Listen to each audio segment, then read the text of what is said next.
Hey everyone, welcome back to Black on the Platform Live, where we spotlight Black entrepreneurs, authors, and leaders who are moving the culture forward and making wellness, wealth, and wisdom more accessible to our communities. I'm your host, Jen S., founder of Black on the Platform, your go to directory and community for Black owned businesses. If it's your first time joining us, please drop your name in the chat and let us know where you're tapping in from. And to our returning viewers, welcome back. We see you, we appreciate you, and we're so glad you're part of this movement. Now, family, this one is especially close to my heart. Candace is not only a powerhouse in the kitchen, she's family. Another proud member of the Johnson family legacy. And if you know anything about our story, you know food has always been at the center of it all. And she is keeping that legacy alive as an extension of the Johnson Family Cafe, the very heartbeat that inspires Black on the Platform. That cafe, which no longer is, sadly, was more than a restaurant. It was community, it was culture, it was connection. It was a staple in the neighborhood. And in many ways, Candace is carrying that same spirit forward through her own culinary excellence. Tonight, we're talking about food, but not just food. We're talking about discipline, craft, legacy, and what it truly means to feed the soul. So, family, please welcome my family, my little cousin Candace, to the platform. We are so proud of you. Please say hello to our viewers. Hello, everybody. Hi, Jen. So happy to be here tonight. Can't wait to Thank share with you you. guys. Thank you so much. So, I have been so excited to bring you on, Candace. And so, thank you for being here. And Of course. as people say hello in the chat, I'll make sure to let you know. Mia Yeah, I says wish I that's was on my iPad. I didn't think that far. no, It's because fine. then it makes an echo. And I already am dealing with echo, so I'll be muting myself throughout because actually I'm gonna bring up your volume. There we go. Mia says that's amazing that the Johnson family has so many business owners. I could not agree more. Thank you. Absolutely. The Right. Thank family you, is Mia. really rocking it. Thank you. And she welcomes you. And then Errol says, Deuces from Florida. Thank you, Errol, for representing. Hello. Thank you for tuning in, Arrow.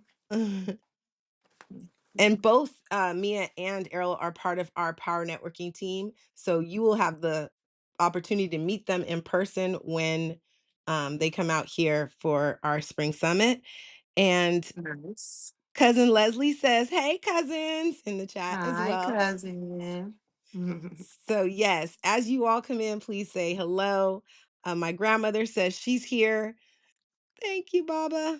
Hi, Grandma. So, okay, Candace, before culinary school, before degrees, you were already in the kitchen at 5 years old. Can you take us back to those early memories? What did being raised around cooks and chefs teach you about food and life? So back then, I don't think it meant as much as it does to me now.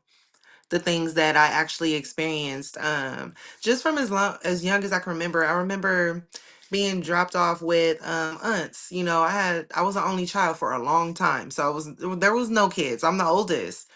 So lots of times I would get dropped off with my older aunts, and she's cooking. Auntie Nani, Roberta, my grandmother's sister.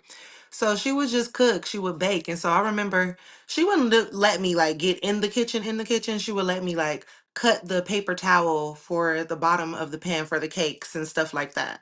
So just from as early as I can remember, that's how we would commune. And so after she would make these cakes and stuff, they would meet up at somebody's house, one of their houses. And everybody has made something, and they'll just sit around and talk and, eat the food that they have brought. So just remembering that from being younger, it was already instilled in me, watching them and helping them.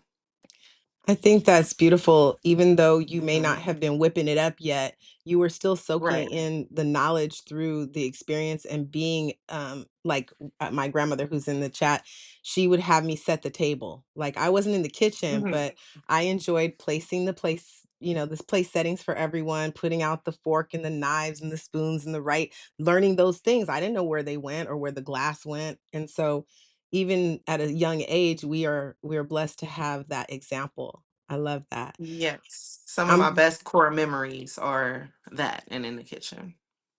I love that. And I put in the chat and I'm gonna share it on the screen what for the viewing audience to drop in the comments what's one dish that instantly reminds you of home. And I want to ask you that same question, Candace, as they share out. Hmm. What is something I always request when I go home? Like, and for me, home is going back to Texas because my grandmother is still there. All her sisters, my mom is there, my sister's sister brothers. So when I go there, I want stuff that I can't get here. So I guess it's just maybe like brisket, their barbecue and stuff like that. Once it's nothing like Texas barbecue. We could barbecue out here all day, right? It's something about their wood or something that they smoke it in. It's just a little bit different. So that feels like home to me. A big turkey leg. It's not the fair, it's Texas, trust me. So yeah, yeah. I have heard about the barbecues in Texas, and I'm jealous. I want to go and experience that, um, that Texas flavor. I'm seeing okay, so, Jen said my friend Jen said candied yams with pineapple and cinnamon, and Yeah, cousin Leslie says hot water cornbread and collards. absolutely, cousin. Absolutely. That is something that I request. Auntie Nani gets down on the hot water cornbread. We got to remember that when she get out here. Okay, Hmm. I love it. I didn't know about hot water cornbread until Auntie Queen taught me about it, so, Nice. Gotta yeah, get with Auntie Queen too. yes, and she makes those Mhm. bomb pancakes. Auntie Queen makes the pancakes with the chocolate chips, and she'll put pecans or different things if people request, but she'll throw down on some pancakes too. So Very yes, nice. we are fortunate. We are fortunate to have so many cooks in the family. So back to the star chef of the show tonight, yourself. You earned triple associate degrees in culinary arts, baking and pastry, and restaurant management. And that is some serious dedication. How did that Absolutely. formal culinary training refine what is already natural for you? So for me, cooking is like a second nature. I don't even think about it. I'll make something and somebody's like, "Oh, this is so good." And I'm looking in my head, I'm thinking like I literally this is all I had and I put it together, you know? But that cooking professionally, it turned me into something else. Like once I got introduced to the science behind it all and shoot the history behind it all about salt, just about everything, about the things that we eat that we don't even think about. Where was the source? Where does this even come from? How do we get this? Like, so off top, it just interests me. And when I'm the type of person, once something interests me and it could be far fetched, I go for it. So it was just like, once I got that culinary degree, it's just like, why stop? I need the professional baking as well. Like, so let me cover all bases. So then I did that. And then just in between and while I was doing that, I attained the restaurant management as well. So it was not planned, but I mean, being the person I am, I couldn't stop. Like it was just not in me to stop at one. I had to do all three. I was gonna feel like I was gonna be missing something. And you are definitely driven. I see that as, Absolutely. in knowing how you are even as a mom, how you take care of your baby and how you are with your wife. I feel inspired by the way. I'm Thank always you. like, "Can you little cousin, can you teach me how to do this life?" Cuz Mhm. you are a true inspiration of dedication to when you're passionate about someone or something. So I've seen it Mhm. firsthand. Can you For speak sure. on what French classical training taught you about discipline and precision? So, okay. So flavors for me, like I said, were already there. You build flavors. I built flavors through learning, and watching my parents, my grandparents, my aunts, all of you guys, just watching everybody else, being in that weird middle space. It was just like I said, it was no kids. So I was always in grown folks' business. So I was always in you guys' business anyway. just trying to see what was going on and everything like that. So I'm watching. So I got that aspect of it. But then once I got these chefs that have trained classically all over the world and from France and all these things, and now I'm learning plating and the mastery of putting different flavors together, like things like that. What works with what flavors come from what region. I started tapping into different things like that. And so that interests me off top because I love Chinese food. I love Indian food. So if I can not travel there, well, let me travel there through food. And that's when it really, really got interesting for me. So I guess from learning from classical French trained chefs, I've just perfected my craft. In other words, because now I still do those home fill meals. I still do, things that we know of today, not too high end. However, I'm very, very flexible because I can jump from a plain gumbo to plating that for 600 people in a room that I don't even think I belong in, you know what I mean? So it's giving me a broader spectrum of clientele. I love that you use the terminology so fluidly that I'm learning from you already because like plating something, is that presenting it like, is that about aesthetics and how you present it? Or is that It about, is. yeah, go ahead. No, I was just gonna say it is. It's about presentation, like, because most times people don't realize we eat with our eyes first. If we see something, it can taste really good, but if it looks nasty, I'm not touching it, right? Like I don't even want to try it. But it could be something that you normally wouldn't even eat. However, if it's beautiful, if it's plated nice, if it just looks so appetizing, you might give it a go. You know what I mean? And so that is always a goal of mine. Like my love language is serving people through food, getting the reaction of my food from people. Like I live I for love it. it. I love it. Well, Yeah. when I was little, it didn't matter if it looked ugly, it didn't matter if it looked pretty. I was forced to Hmm. have what was called no thank you helpings of food, which means I Okay. had to try everything that was presented at the table, regardless of whether um, I wanted it or not. And today, that doesn't happen for my children. That doesn't happen for many children. We tend to, Right. You get what you get. What's on the table is what's on the table, right? Yeah. ex- Unfortunately, I don't yeah. So experience that. no, you make sure that she eats whatever you No, I provide. don't have a choice. Like as a chef, it's so frustrating. She's a picky eater, but that's a whole different topic. She's such a picky eater. It's crazy. I love it though because I have a particular, we call her particular eater, but that was from birth. You know, she came that way, and so we can't. We thank God for what we got and work with it. Yeah. So, Yeah. but yeah, back in For the day, sure. I had to have no thank you helpings. So, Nice. but back to the culinary experience. After culinary school, you launched Hmm. your own private catering business. What made you take the leap into building CandiiCakes Catering instead of staying strictly in corporate kitchens?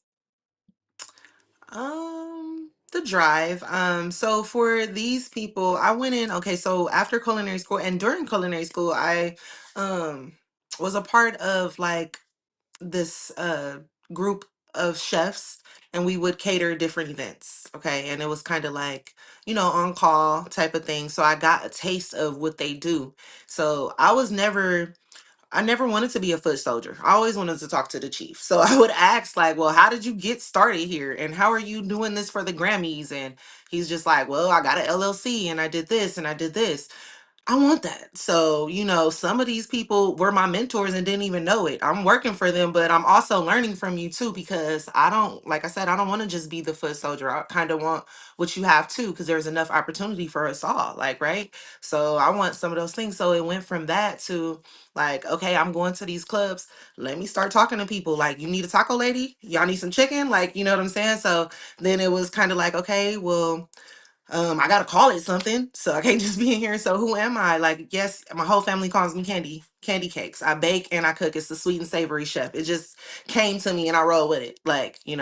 So I battle with myself for a long time because I'm just like, are people gonna like narrow me down to just sweets? They think I just bake, but no, like it's become a staple for me, and yeah, that's just what it is. From But that's how it came hustle, about. from hustle and heart onto the tables. I love it. And Absolutely. and you taking advantage of all those opportunities. And I had the opportunity of watching you grow up, and you were close under us, my generation or whatever. And you Mhm. would be like, "Why is this happening? What y'all doing?" You very inquisitive. So that skill set played itself out as you become an entrepreneur. And I think that's such Mhm. an attribute, you know. So, and Mhm. also in the Nosy chat, Rosie.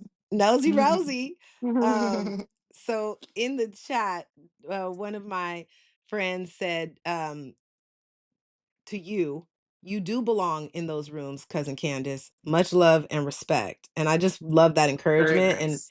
yeah, and Thank I you. meant to say that when you said like in rooms I don't belong, because No, you but what I meant by that, like being like a 20-year-old and Kelly Rowland walking by me grabbing a plate of food and I'm low key just looking because I don't want to say nothing. But she's just like, "Did you make this?" And they're like, "She's talking to you." I can't even say anything. So I just mean that. I grew up listening to you and now I'm serving you and you're asking me, "Did I make this?" "Yes, I made this." Like, type thing. So it was just that type of like just different mindset started to come in me like I can really do some things, right? Yeah. I started to believe in myself a little bit more. That's all. Yes, I love that. Yeah. And a lot of people who didn't grow up in LA, and I know you've been Texas, Los Angeles, and back and stuff, but you're in Yeah. LA too. I know home is Texas, but LA is heart. And being in LA, we experience a lot of that where we're in the same spaces with celebrities or people of Right. influence. And you know, there's sort of like an unspoken code of conduct in how we don't just, "Hi, yes, I made this. I'm Jen. I'm da da da. I'm Mhm, Candace." Da, da." mhm. We fall back and allow them some space because Correct. we follow that code. So I know how, you were probably just falling back, and then you're like, "Oh wait, she's talking to me. Hold on." Correct. Yeah, Correct. I can Mind blowing. relate. Yeah. Yeah. So, what does it mean when you say your experiences are curated and never cookie cutter? So no one person and no one client that I ever get is the same. Requests are always different. The venues, the people that are requesting, like I said, I get birthday parties for 5 year olds. I also get weddings for, other people. So it just depends on who that is. So I curate each menu to fit their need, right? And so I don't just have a lot of caterers, from my experience, always have like one set menu you could pick from. That is for me and my company. That's not how we roll. Like, you may need some finger foods for an event, or you may need something else. You may need me to curate a menu for your specific event. You may want it plated, seated, however it is. And so that's what we mean. Nothing is cookie cutter. There is nothing stamped. Like, you can request something and we can work that out for you. Well, I'm glad you said that because you will be Mhm. catering one of the days of our event, and I have been Absolutely. working on the menu with you. And now that I know Mia has not tried hot water cornbread, we might have to swap some things out and add some either cornbread or hot water cornbread. But yeah, I'm over here thinking my mind's going. We'll But I talk. love, yeah. And I've dropped in the chat that if people are dropping forks, plates, spoons emojis if they also love a Love that. personalized dining experience, because I think that adds a Absolutely. special touch. Absolutely. Yeah. You also built a career in the corporate culinary world, and you earned your Yeah. certified dietary manager license. How did that expand your expertise, especially around special diets and nutrition based meal planning? So that opened up a large window for me. Like once got my CDM and started to meal plan and different things like that. I mean, my clientele grew tremendously because number one, we're in Los Angeles, right? This is the fad city. Everybody wants to do the diets. It's always a trend of a diet or something like that, right? So when I come in and I can offer you a meal plan custom to whatever diet that is that you're trying to do, and I can teach you and give you a recipe or two how to create this on your own now, even a shopping list, you can go to the store and get this on your own now. It was kind of like, open opportunity. And so I've always kept a corporate job. Like I said, it was the the the what do you call it? The when I was volunteering with the other chefs, right? And so that was a paid gig only type of deal. But then that grew into, okay, well, I started as a prep cook, then I went to a cook, then I was a lead cook. Now I'm a sous chef. And in that sous chef position, I also attained that certified dietary manager. So I always use the corporate job to fund my LLC job. Always. It's always been like a plan of mine. Like, that is one paycheck that I know that is going to come for sure. But I'm also going to use this and take away from that to put in to that candy cakes. So, That's beautiful. That's what Dr. Boyce always says, use your corporate job to fund your business while you have that income to kind of that mhm. capital to build. How you talked about trends, but how important is it for a chef today to understand health, food restrictions, and intentional eating? I know everyone's always gluten free or some people are vegan. How important it is our food restrictions in this? Yeah, to be like fluent in celiac disease management and all of these different things has definitely, like I said, broadened my spectrum. When I tell people that, I have all of these things under my belt, as far as like the management certificates for the celiac disease and for the CDM and for making these different meal plans according to your food restrictions or your diets, rather that be mechanical soft even, like, so this can be for yourself, for your parents, like, you get what I'm saying? So it was a broader spectrum of clientele because, I had a few friends who grandparents got sick, like, and I did meal planning for them, and it wasn't solid foods, but they don't want to put them in a home, but they also don't want to just keep grinding up, softened bread. So let's create a plan for adult baby food then, because that's pretty much what it is, but we don't call it that, right? But mechanical soft foods. That's what I mean. I like Mm, that. We have to be yeah, PC, mechanical soft foods. Y'all heard it here. absolutely. And you specialize in Caribbean cuisine but your I training allows do. you to cook any cuisine with confidence. But how do you move between different cuisines while maintaining some authenticity and excellence? Through a lot of research, I understand that different herbs and spices are used in different countries and different things like that. So once you understand spices, and that all goes back to that classical French training, once you understand what food is, where it comes from, and where it originates from. A lot of people, we don't understand that a lot of our dishes throughout the countries and the different traditions are the same, and what makes it different is maybe the preparation methods or just the spices that we put on the foods. And so it's pretty much, I understand that. Like I said, I don't know. It just comes second nature. I do not think about it. Like once culinary school, it was kind of like they gave me some information and my brain was like, okay. And it just separates that stuff for me. So if you tell me that you want a German menu, how Auntie has asked me multiple times and I'm in trouble because I haven't given it to her, I can do that for her or whoever. So it's been a blessing, to be honest, because I really can't explain how I do it. It's just it And I comes. know you talking about Auntie Sonia. You know it. You know it. So, and in the Mhm. chat, Mia and Janice is also gonna get to meet you, is saying, "Me Nice. too, they love some Caribbean food." So I can't wait to share with Nice. them what's on our menu for when they come out. Um, Very but nice. but speaking of your ability to kind of switch to different um cultures, different, menus and things like that. What is your favorite type of event to cater? Like, do you like weddings or corporate or intimate dinners? Who's your ideal client? Hmm. If I had to have an ideal client, because I think I like it all, but if I had to have one, it would be I like doing birthday parties and weddings. They're super fun. You get to meet different people. Everybody's faded, coming to get food. So it's really, really nice. I like that. It's fun. They all Mhm. feeling good, dancing, grooving. Feeling I love good. it. I love it. Yeah. So But I have to share with you that I've been doing some cooking myself. One of okay. yeah, so Cafe Gabby is also one of the clients you're going to meet at this at the summit, and she so her father is a chef, and her Oh, program is also called Cooking with Gabby. And so I've been fortunate enough to like I made an etouffee. Did I say it right? etouffee, shrimp or Etouffee. what? It was it could have been vegan, but we used chicken sausage. Um, Okay. and then I put other things. I put the whole kitchen sink in there. Like I added stuff that wasn't part of it because I had it in the fridge and I didn't want it to go bad.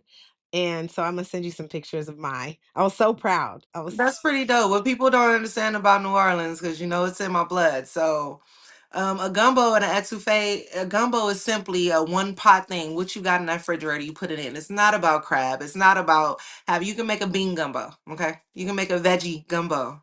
Yeah, people don't know that, but I can't wait. I'm gonna have to come it's over important. and stand beside you and soak up while you cooking dinner one day because I'm learning a lot through the cooking classes, Absolutely. but I'm trying to curate it to what is my taste or what my family likes. I messed up some jasmine rice. It was like mush because my water proportion was not right. And then A I little was bit off. told Okay. it's different than regular rice, but I Yeah, still the ratio is not 2 to 1. No, so I messed it up, and, my that's daddy was like, okay. "You might as well throw that out. You that ain't nobody eating." I'm like, Oh "Sorry, my your God. You uncle, know, you Uncle know." Lou. Yes. Yes. So you've described candy cakes. I know Mhm. you everybody calls you Candy, so you came from that, but you've described it as a rose that grew from concrete. What does that phrase mean to you personally?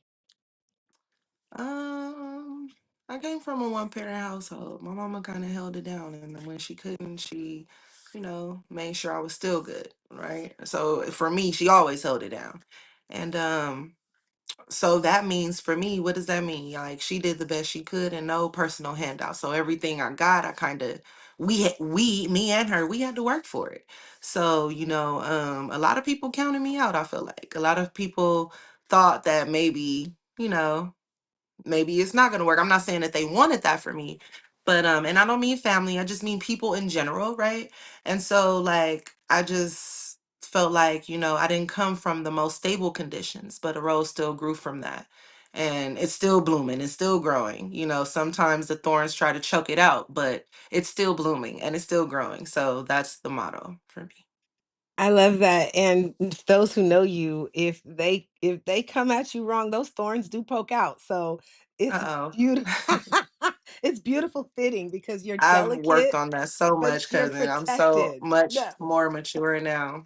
So mature. wait, I'm not even going I told somebody the story about they were talking in one of my meetings at work about Hmm. how something about how people come up to schools with their family members deep, and I was like, I was on the side. I remember coming to your school when you were little and coming deep with your mama, with cousins. Don't know what happened. Yeah, I don't know what happened either. But I do know that your mom has been, all my cousins are my favorites, all of them. Awesome. And having my cousin Leslie in the chat and my twin Corey, and but your Wow, mother Jamie. has been like, just she's been such an important role in my life, and I'm so grateful for her and the example that she's shown you of resilience and strength. Mhm, It's mhm. you are literally like the apple from the tree, and it's such an honor and a privilege to see you grow into the beautiful woman you are today, from the little Thank girl you you so were into who you are now. So I'm loving the blossom of this rose right here. And fun fact, thank you so much. fun fact is A Garden of Hope is a story about a rose that grew through the concrete during the 94 riots where Mhm. the city was burned down, and there was a garden of hope, and from that garden they grew a dressing for salad, a salad dressing company that was funded through that project, to bring back to our communities. So, A Garden of Hope is a great story about a rose that grew from concrete and created salad dressings. And so I thought that tied in with your. That's super dope, and I'm gonna look it up. Don't even worry Yeah, about you it. have I to. love cheesy stuff like that. I love it. So, Love it. how has your journey through personal, professional, any of it shaped the way you show up in business? Um, let's see. So I guess it just made me more of an all around solid chef, right? So it's just some people specialize in just one thing, like you said. Like, yeah, I do specialize in Caribbean cuisine, but I think that one of the strengths is being able to specialize in any cuisine. And when I say any, I do mean that. Like, I literally can do any cuisine if asked, And so I think that just molded me and made me more of, an all around chef, and then just a stronger entrepreneur, because I won't stop, like, offering meal plannings, trying to create ebooks, because I have clientele that are no longer in California, no longer in Los Angeles. I can't get to them, they can't get to me, so I was just thinking of ways like, what could I do? So I want to start, I have a number of things in the works, as far as that. And it just, like I said, the entrepreneurship never stops, like, I feel that there is a lot of opportunity to do a lot of different things, different classes I want to have, like, through online. So, lots to come. Mhm. I need you to join the Power Networking team so that we can start some workshops. For That sure. that's a whole nother conversation. But you've For said, sure. I don't just feed people, I feed the soul. What does it mean to you when you're plating a dish?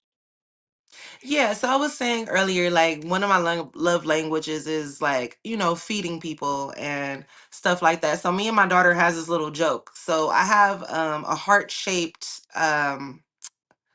mole on my thumb.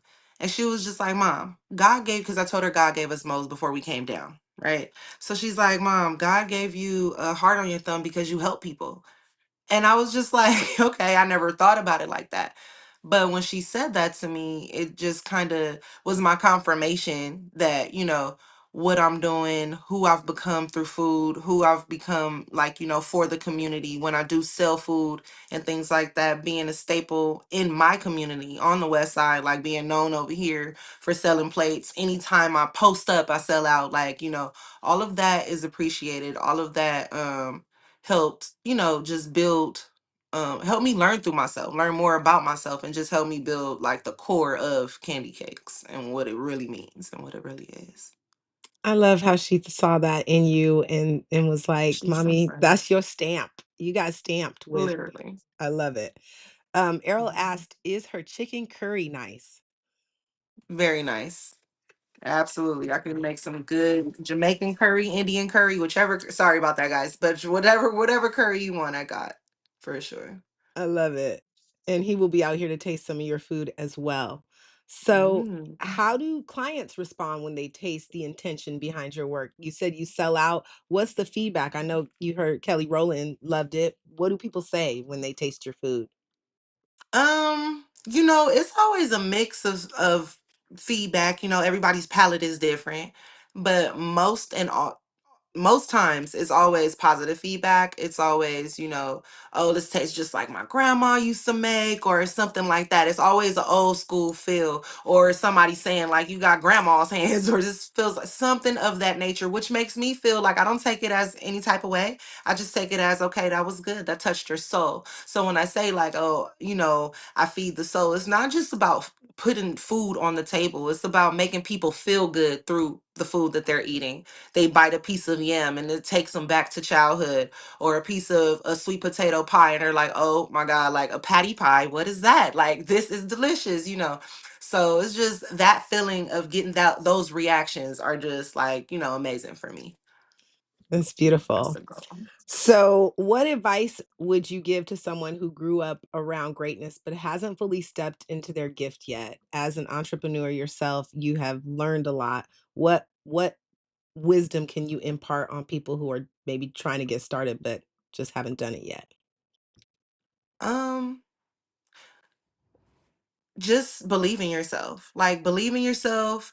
And when, especially when nobody else does, like, even if you are your only person who believes in you at that point, just never stop, keep going. And just make sure that, whatever holds true to your heart, that's what you're supposed to be doing. Whatever you get up and think about, that's what you're supposed to be doing. And just making sure that you learn from other people. I'm a forever student, so I never feel like, I'm such a good chef where I can't learn from anybody. I learn at my job, I learn from people all day, different things, because I have different employees from different places, like, different cultures and everything like that. So just, I would say, always be a forever student, always be willing to learn, and don't think that you know all, right? Because none of us do. And if you think you do, then you'll miss out on learning from someone else. So I put in the chat, answer your calling and take notes. So Absolutely. one of Janice asks, Yum, what's the difference between Jamaican and Indian curry? So Jamaicans kind of like toast their curry first, and they use a base of coconut milk, and just different spices in their curry. Versus Indian curry, they use more chilies in their curry, more of the cumin and corianders and things like that. Jamaicans, we don't put no coriander in their curry. I'm I sorry. love that. I learned something new. And when I Absolutely. used to be in person with students since my very first year in South Central all the way to Brentwood, I always had a cultural celebration where students brought in dishes from their culture and people, got to they was sometimes the kids would be like, I'll give you some of my collard greens for some of your horchata, or I'll give you some, and they would trade because they liked what was comfortable to them. But That's super dope. ultimately, yeah, they got to try from the Filipino culture or from Romania, like all over. We had, and the family was invited and the staff, and it was like a big celebration. I have some video of some of it from the past, but I would love to see that someday. That's super dope. yeah, and they had to make little persons cut out of their culture. So they had to like dress them in cultural garb and have posters with food, clothing, culture, and art, because those are what makes up food, clothing, language, and those are the things that make up culture. And so it Mhm. was beautiful to see them share and learn. But one thing we always talked about are staples, like rice, like bread, like beans. There's things that Mhm. every culture has. It's just like you said, just the seasoning or the Different flavor. preparation methods and everything like that. Like, a lot of people, like, it's very interesting once you start getting into it, like the different processes that, different cultures take to get a good product. Super dope. Exactly. And so I just want the audience to know, the viewing audience, that my little cousin has been a true inspiration to me. She has supported Oh, me when I was still trying to establish my LLC and giving me resources, where to go. Um, Even when I started out and I was sending out like information to the family about it. My recent article in the Los Angeles Herald Examiner that I published, you were like, go cousin, you've always been so supportive. Thank you. And you've encouraged me every step of the way. And so it's been a true honor to help build for our family the legacy of business entrepreneurial life for us. But what legacy are you building or intending to build through Candy Cakes Catering? I for my daughter especially, you already know how I'm coming behind Aya, so I need to make sure that I'm leaving her in a good state, right? I want to make sure that she has something to be proud of, rather whatever role she goes through, because she's a natural cook. She's good in the kitchen, just like I was, but that's not her interest. She loves people and animals, and she wants to be a doctor. So, the legacy right now is through build funding for that. But no, just thinking about futures and just wanting to make sure that everything is solid for that. I want to make sure that I'm able to leave something behind. It's beautiful. Well, I have been super excited about our conversation, and I want Me to keep too. you, but I also know that you have cooking to do and children to take care of and all No that. worries. So thank you for staying longer with me tonight. Thank you so much for having me. I really appreciate that. And thank you guys for tuning in. Sorry I can't see your messages. No, I know. I'm just gonna check. So I want to drop in the chat for anyone who wants to support Candy Cakes Catering through Black on the Platform. Here is the link. So please check it out. For those of you coming out for the spring summit, you'll get the treat of engaging and tasting the divine, beautiful, I delicious. can't wait. I'm really excited for that. Sorry to Me interrupt, but too. I'm so No, excited for no, you. no. I'm I'm excited. super excited about that. We have to talk more because I got to narrow down For the sure. numbers and Yeah, we the got to final. solidify some stuff so we can get it going for sure. Absolutely. So, Candace, thank you for bringing excellence, discipline, and heart into every space that you serve. You're not just catering events, you're creating experiences rooted in intention and love. And so I'm going to send you out. Thank you so much for being Thank here. you. Bye, you guys.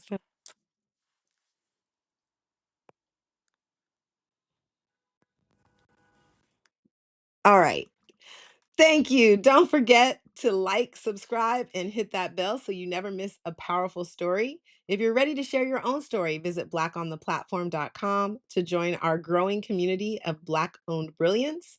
I'm Jen S., your concierge of connection, reminding you that visibility creates opportunity, and we're here to help you shine. Until next time, say it with me, stay bold, stay Black, and always stay building.